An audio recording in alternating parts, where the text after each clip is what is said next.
10 years after the outbreak, most cell phones found are too damaged to recover anything. But sometimes, some recordings survive, and when they do, they show why so few people made it out of the major cities. This is the brief story of Billy. The panoramic elevator descended, and my own reflection in the glass looked like someone else's face. Cardboard box balanced on my left arm, a coffee mug and a bunch of desk knickknacks I'd kept around. I hit record. The front camera gave me back a worse version of what I'd seen in the bathroom mirror upstairs. If anyone ever asks me what the worst day of my life was, I said to the screen, I can just send them this video. 4 years solving other people's problems, and today in the 9:30 meeting, my manager called me in and said, in that voice of someone reciting a memorized script, that the team was being restructured. Restructured. That was the word. Like I was a spreadsheet. I was on YouTube's support team, and everybody knew what restructure meant. The company was going through a transition, replacing everything they could with AI, even if that meant laying off thousands and leaving the service to the platform's creators worse than ever. I guess that's what happens when somebody has a monopoly on something. They screw everyone over, pat you on the back, and tell you it's all going to be fine. But it isn't. The elevator hit the ground floor with a soft jolt. The guard at the security desk, the same woman who'd checked my badge every morning since 2021, looked off. Her hands were braced on the granite countertop like it was the only thing holding her up. Sweat ran down her forehead, even with the AC turned so cold it almost hurt. Morning. She lifted her head and her eyes didn't focus on me. They locked on some point behind my shoulder, maybe on nothing at all. Mouth half open, tongue moving slowly, like she was chewing on a word she couldn't form. A low, hoarse sound from her throat, like somebody with a really bad flu. She sounded like my drunk uncle after Sunday lunch. Nobody could make out a word. I should have asked if she was okay, but the red badge was still swinging from my chest, and I wanted to be out before the manager came through the lobby. Wouldn't have been good for either of us. I pushed through the revolving door. The LA heat slapped me in the face like a hot towel. Figueroa Street had its usual traffic. The same mix of taxis, ride-share drivers, jaywalkers, and hell on wheels. Nothing that looked out of the ordinary. A helicopter passed over my head. Too low. I felt my stomach vibrate with the rotors and I ducked on reflex, hugging the box to my chest. I don't even know why I kept filming with the phone. I was planning to post it on YouTube later with the title, The Worst Day of My Life. The camera only caught the gray underbelly of the fuselage sliding between the tops of the buildings. Wasn't a traffic chopper. Wasn't a news chopper. Lead gray, no markings, and it disappeared east before I could figure out what it was. Guess something's going down, I said to the camera, and gave a weak laugh. I shifted the box and started walking toward the corner. That's when I saw the man on the ground. He was lying face down near a fire hydrant on the sidewalk across the street. Wasn't moving. Nobody seemed to care about him. Everyone was too busy hurrying along their own way. I got closer and saw the guy looked sick, like he had some kind of fever. Breathing slow with little spasms. Nobody had called 911. It was like everyone knew something I hadn't been told. I aimed the phone and zoomed in as far as it would go. There was a dark pool under his cheek. Small, but it was there. And the shoulder of his white shirt had a faded stain, like somebody had spit something on him. "Hey!" I shouted at an older guy in a ball cap. "This guy needs help." The old man turned his head, not toward me, backward, toward where he'd come from. He looked for 1 second. His face was pure terror, and he couldn't get out a single word. He spun around and ran. I just stood there, phone still pointed. I didn't cross. The light was red on my side, cars going by, and the whole thing felt so out of place I wanted to understand it before I did anything. That's when I turned to my left, and the reflection in the corner store window showed me what was happening behind me. Shapes, people running, dozens of them, coming the opposite way down the block, arms raised, backpacks slapping their backs, dress shoes scraping the asphalt. They were running from something. The window trembled for an instant. I couldn't tell if it was the reflection warping or a truck rolling by. But what I saw in the glass was clear. a human tide pushing forward, and way in the back, blurred by distance, something moving through the crowd.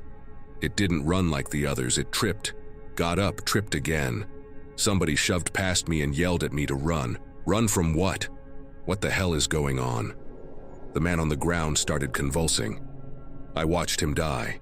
I caught it all on camera. But then he got up, and he didn't look like a person anymore. That's the moment I understood this really was going to be the worst day of my life. Not because of some AI that took my job, but because of something much, much worse. The camera got all of it. I'd never stopped recording. The human tide had already reached the middle of the block. They came at me in chaos, some screaming, some silent. I dropped the cardboard box, it hit the sidewalk, and my stuff rolled into the gutter. I kept hold of the phone. At the corner of 7th and Figueroa, a hot dog cart was tipped on its side. Onions and mustard spilled everywhere. The vendor was on the ground next to it, not moving. Somebody was hunched over him. From a distance, it looked like they were helping. Up close, no. You could tell by the jerky movements. Something between pulling and tearing. "What is this?" I said out of breath. The camera shook. "What is this? What the f*** is this?" A black car skidded and slammed into a light pole with a deafening crash. The driver climbed out through the passenger door, left it hanging open, and ran. Another car braked behind him.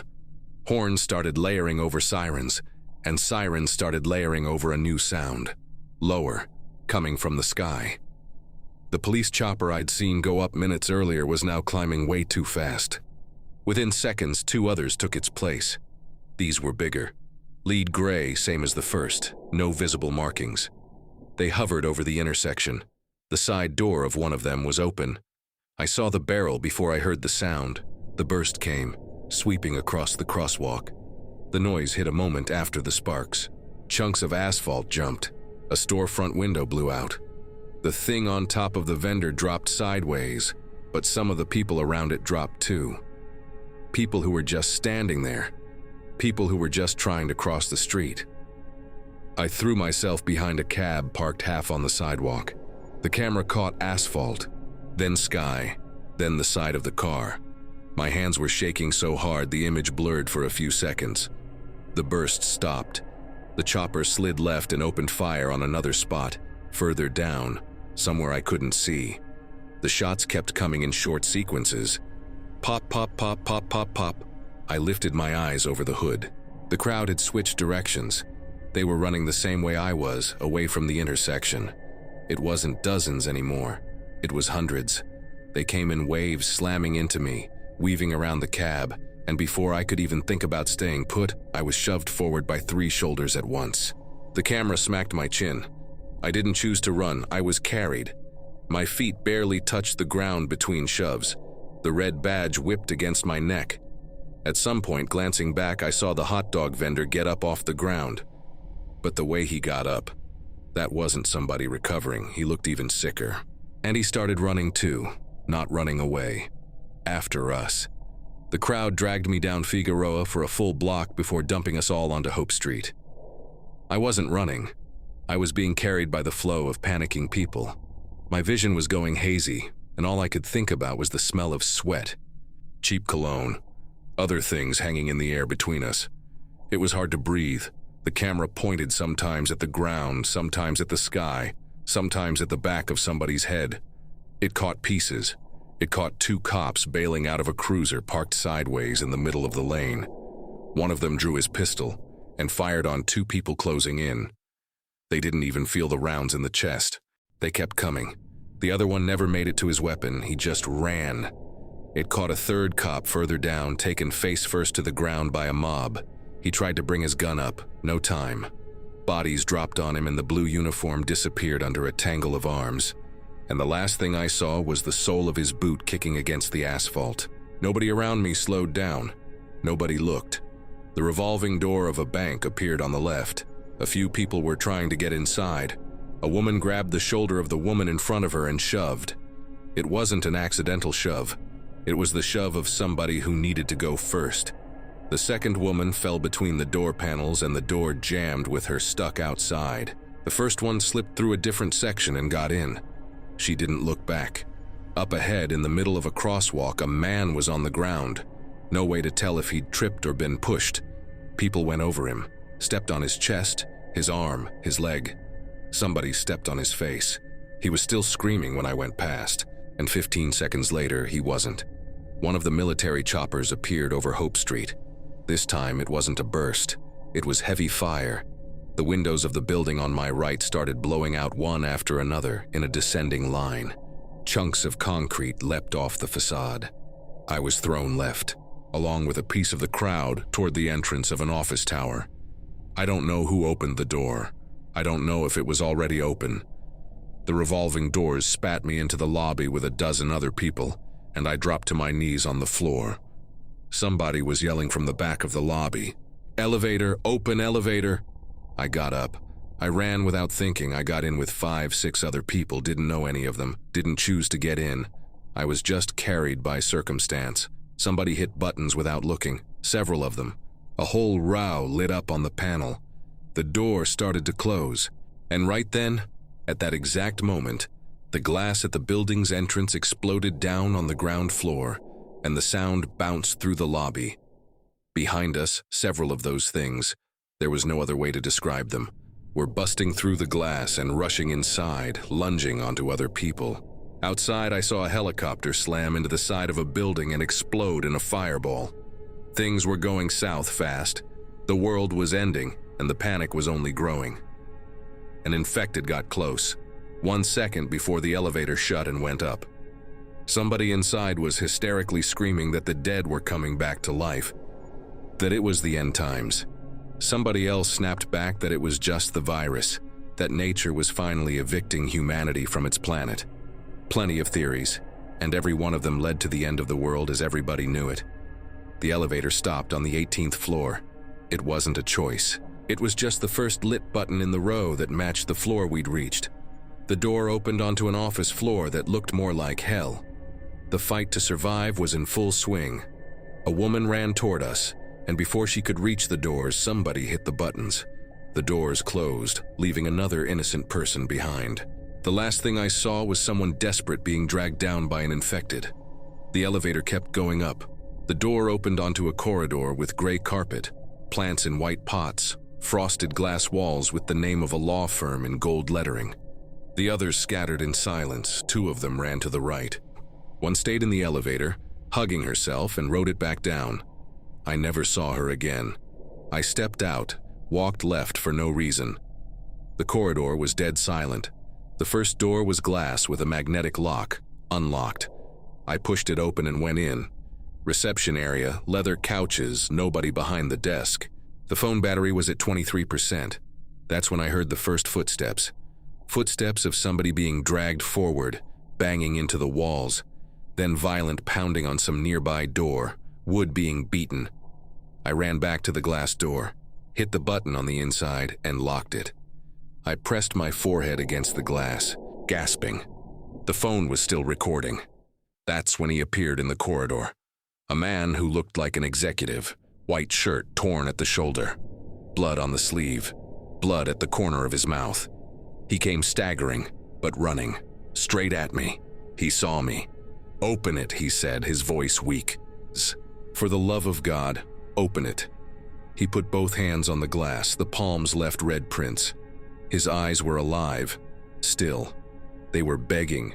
He was crying, but there was blood on his mouth, and I had no way of knowing. I froze, right hand on the phone, left hand stuck on the lock button. I looked at him through the glass. 2 inches apart, and the only thing my body did was take a step back. "Please," he said quieter, his voice breaking. "Please, I have a family." I took another step back, and then the infected appeared at the far end of the corridor, behind him. They came in disorder, banging into the walls. He saw it in my eyes. Before he even turned his head, he understood. He turned, tried to run, didn't make it 6 feet. I saw it all through the glass. The phone caught it all. He screamed a short name, a woman's name, and it wasn't for me. It was for somebody who would maybe never hear it. Then he stopped screaming. I backed up to the wall at the rear of the reception. My legs gave out and I sat down on the carpet.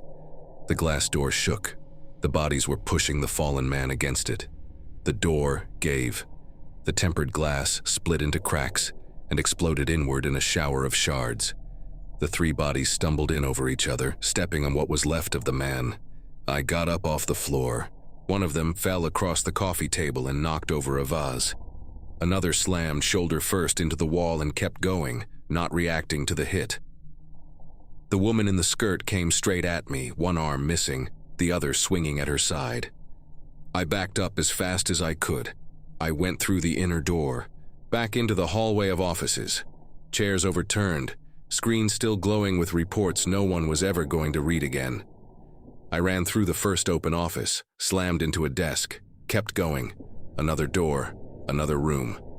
And then the back wall appeared.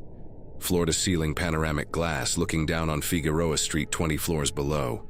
Gridlocked cars stalled in every direction. People running every way. Shapes weaving between the vehicles like ants seen from above. Smoke rising from every corner of the city. And a military chopper turning slow in the sky, opening fire on something I couldn't see from up there. I pressed my back against the glass, cornered. I raised the phone. The camera was aimed at the doorway. The three zombies came in almost together. The woman in the skirt hit me first, full force, and the impact slammed my back into the glass. I felt the glass groan. The air punched out of my lungs in a single rip. Another one came right after, and more of them started showing up and running toward me. The executive came last. There were at least a dozen. I was pinned. I couldn't breathe. Their hands grabbed, pulled, snapped at the air near my face. The smell was something rotting in a sealed room for days. The phone slipped out of my right hand, but the lanyard on the case caught on my red badge. It hung there, swinging, still recording. A crack ran up the glass behind my head. The web spread in an instant. Then every infected in the room ran in the same direction. At me. The last to arrive was the executive, slamming into the mass of infected that was already starting to tear into me. The glass popped 3 times in quick succession, like ice breaking. And it gave. We fell together, me, the infected, and an entire panel of tempered glass coming apart in huge pieces around us. The wind hit my face full force. The sky spun. The building's facade flashed past beside me, floor after floor. The phone spun through the air, hanging off the badge, catching everything in circular sweeps. Sky. Concrete. Infected. Sky. My face twisted in terror. Sky. The sidewalk.